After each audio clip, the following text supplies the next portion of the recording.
if you could explain to the public generally, what techniques of control does Israel use?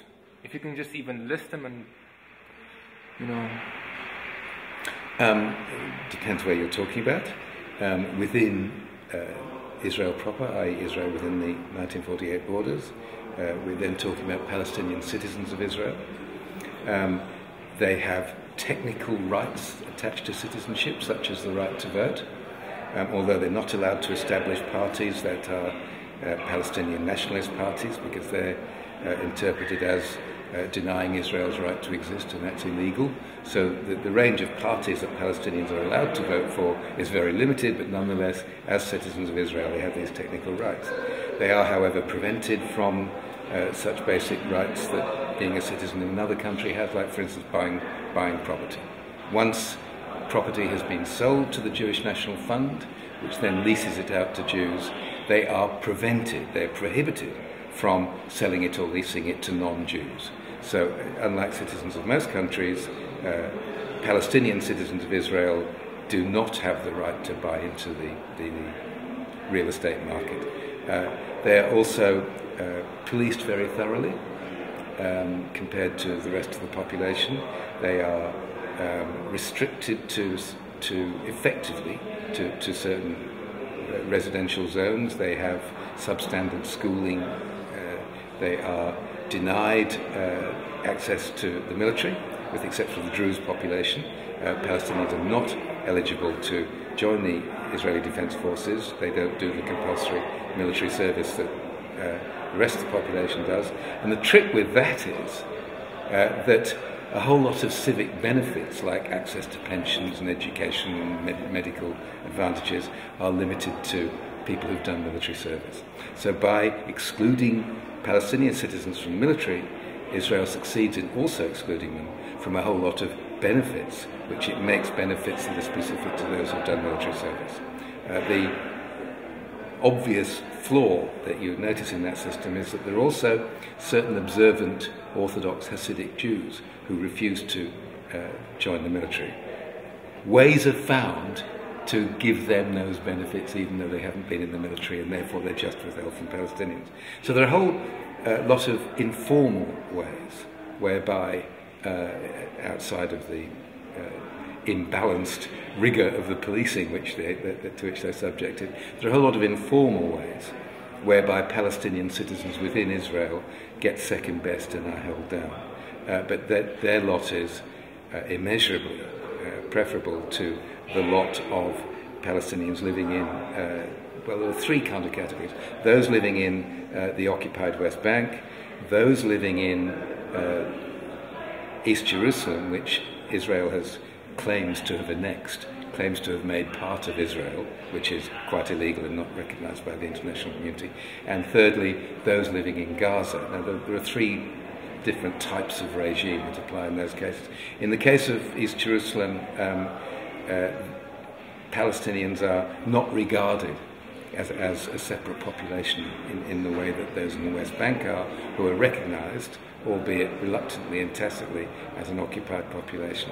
Palestinians in East Jerusalem are now regarded as part of Israel, yet full citizenship rights don't apply to them. It's all a rather complicated, messy kind of affair.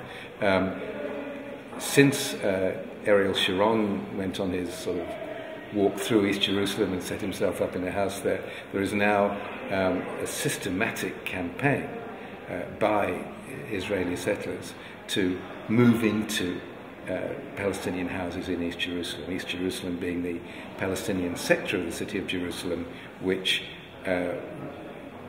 was left after the 1948 war as belonging to Jordan and remained Palestinian. Then in 1967 the Israelis took it from the Jordanians. So it is known as Palestinian East Jerusalem because West Jerusalem had become thoroughly Judaized in the wake of 1948. Those people suffer a particularly difficult regime of settlement and enclosure and of being moved out, which is systematically backed up by both the police and the army. In Gaza, well, the situation is better known. There is a technical Israeli withdrawal, but rather than having withdrawn fully from Gaza, what in fact Israel has done is surround Gaza. It's occupied from without. It'll be very interesting to see what happens in Egypt after the Popular Revolution, because having done squalid deals with Mubarak via the US, Gaza was blocked off on its Egyptian side. With any luck, that will cease to be the case. I don't know. It's hard to tell so far. But Israel has basically surrounded Gaza and left it as a kind of open-air jail. There are not routinely Israeli police or army on the streets of Gaza. Every so often they go in if they think trouble is being caused at will, but they have effectively screened Gaza off, starved it of resources, starved it of essential provisions, and basically are hoping that the population will just rot within this walled enclave that they've created. So far as the West Bank goes, the occupied West Bank, and I'm ignoring the Golan Heights here, which is a different matter, being Syria. So far as the West Bank goes, the Israeli catchphrase is they mow the grass short, which is to say they rigorously control the population at every stage so far as they can. The population are controlled notably by, for instance, being excluded from Jewish-only roads, which lead from Jewish settlements, which are so-called settlements, colonies that have been imposed in the West Bank. They have Jewish-only roads that lead back to Israel proper. Palestinians are not only banned from using those roads, and they have different coloured number plates, so that it's very easy to see who is driving on a road, but the roads themselves cut through Palestinian territory because Palestinians aren't allowed on them. They separate people from, they cut through villages, they separate people from their crops, from their livelihoods. They make people have to go a very long way round to avoid going on the Jewish-only road. The roads that are available to Palestinians are very substandard, usually unpaved and all the rest of it. So that the roads and the settlements break up the occupied West Bank into little kind of satellite fragments across which people can't travel, can't have communication with each other. So what was a social unit has become a series of little atoms that are separated off from each other. These physical constraints are accompanied by social ones. For instance, people aren't allowed to move between East Jerusalem, Gaza and the West Bank. People aren't allowed to join their spouses, other Palestinians whom they've married, if they come from a different sector. In all sorts of ways, the opportunities for life are limited and confined and restricted. All of it backed up thoroughly by the military occupation. There are soldiers everywhere conducting checkpoints, restricting passage. You may be on your way to your job, or you get stopped at a checkpoint.